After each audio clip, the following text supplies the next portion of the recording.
Mi nombre es Mónica Salinas y durante los últimos 5 años he trabajado como jueza federal en el Tribunal Superior de Justicia, especializándome en derecho corporativo y contratos complejos.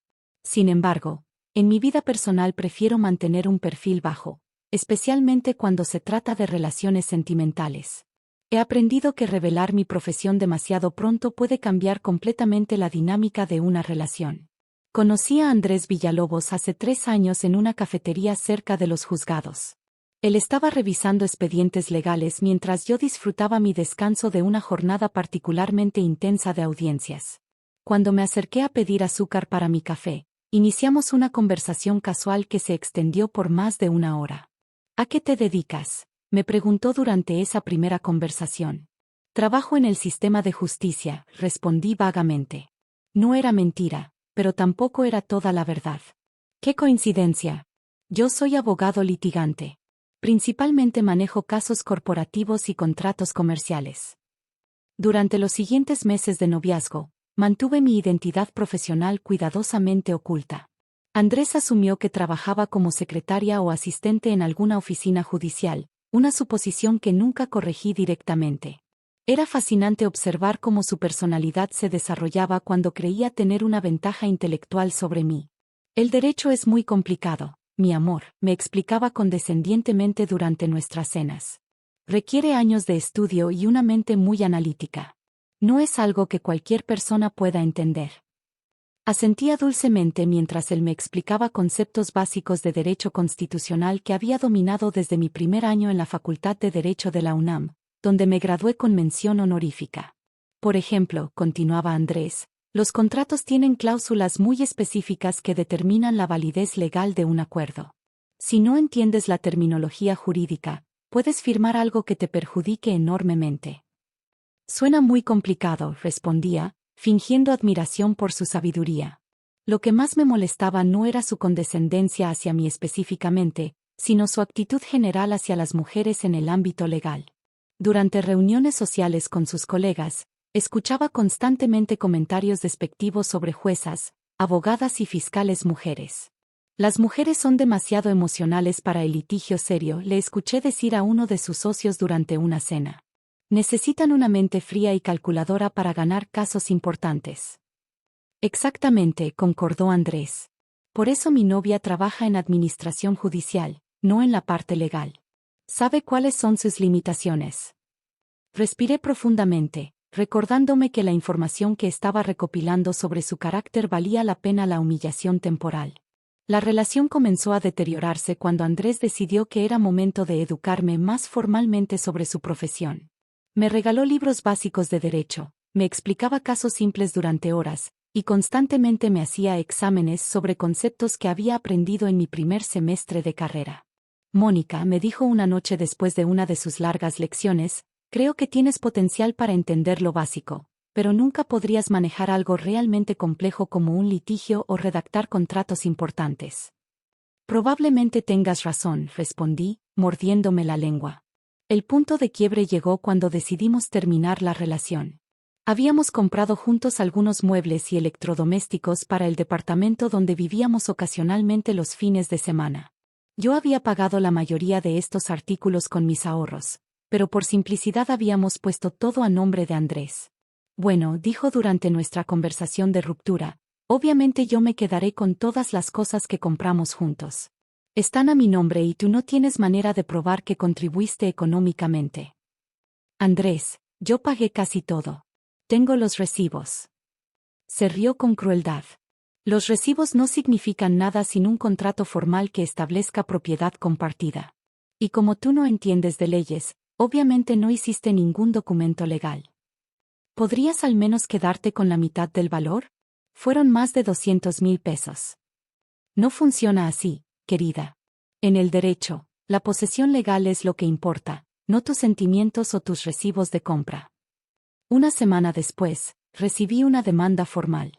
Andrés no solo se negaba a devolverme dinero por los artículos que había comprado, sino que me estaba demandando por damages emocionales y pérdida de tiempo durante nuestra relación. La demanda era técnicamente frívola, pero estaba redactada de manera intimidante con terminología legal compleja diseñada para asustar a alguien sin conocimientos jurídicos. En la parte de justificación, Andrés había escrito que yo era una persona sin educación legal que había desperdiciado su tiempo con expectativas irrealistas sobre derechos de propiedad. Me llamó al día siguiente para asegurarse de que hubiera recibido los documentos. ¿Ya leíste la demanda?, preguntó con tono burlón. Sí, la recibí. Perfecto. Ahora entiendes la situación. No tienes la menor idea de leyes, y te voy a destruir en corte si decides pelear esto.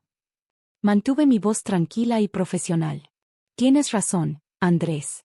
Necesitaré ayuda legal. Exactamente.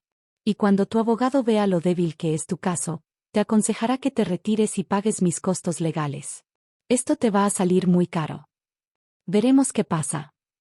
Mónica, hagamos esto fácil. Admite que no tienes derecho a nada, paga los 50,000 pesos que estoy pidiendo por damages, y olvidamos todo este asunto. No, creo que prefiero ir a corte. Andrés soltó una carcajada. Perfecto. Va a ser divertido verte tratando de entender lo que está pasando mientras te destruyo legalmente. Las siguientes 2 semanas fueron fascinantes.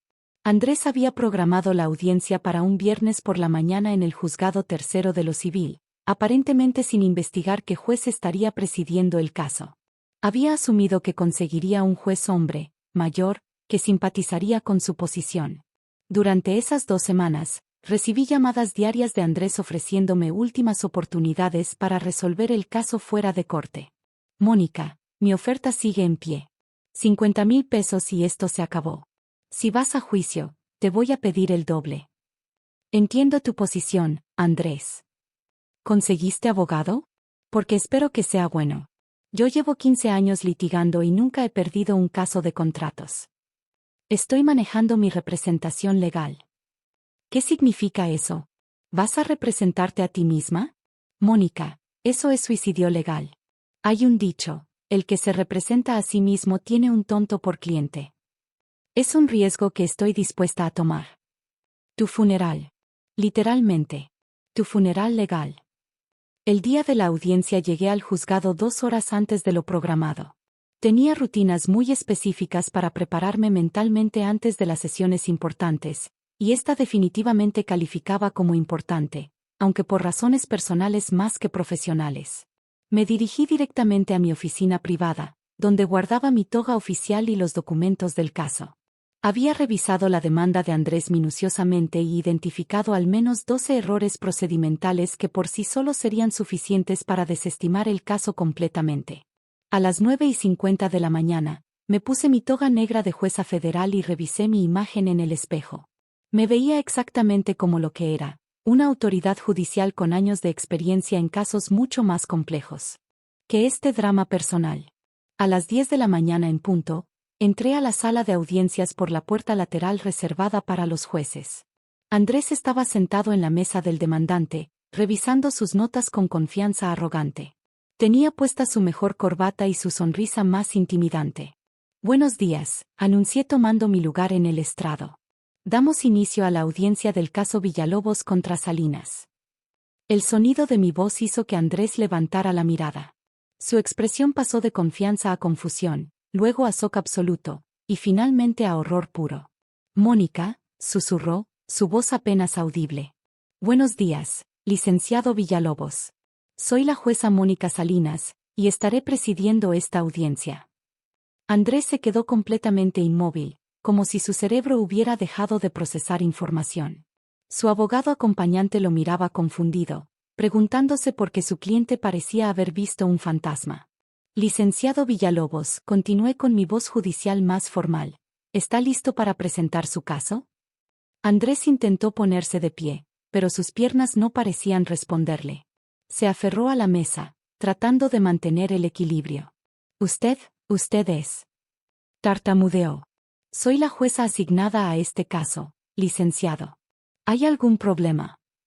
El abogado acompañante se levantó rápidamente.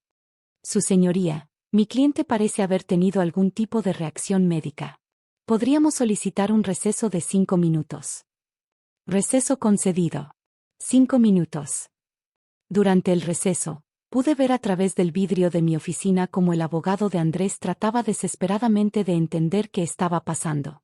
Andrés gesticulaba frenéticamente, obviamente explicando su historia con la secretaria judicial que resultó ser la jueza del caso.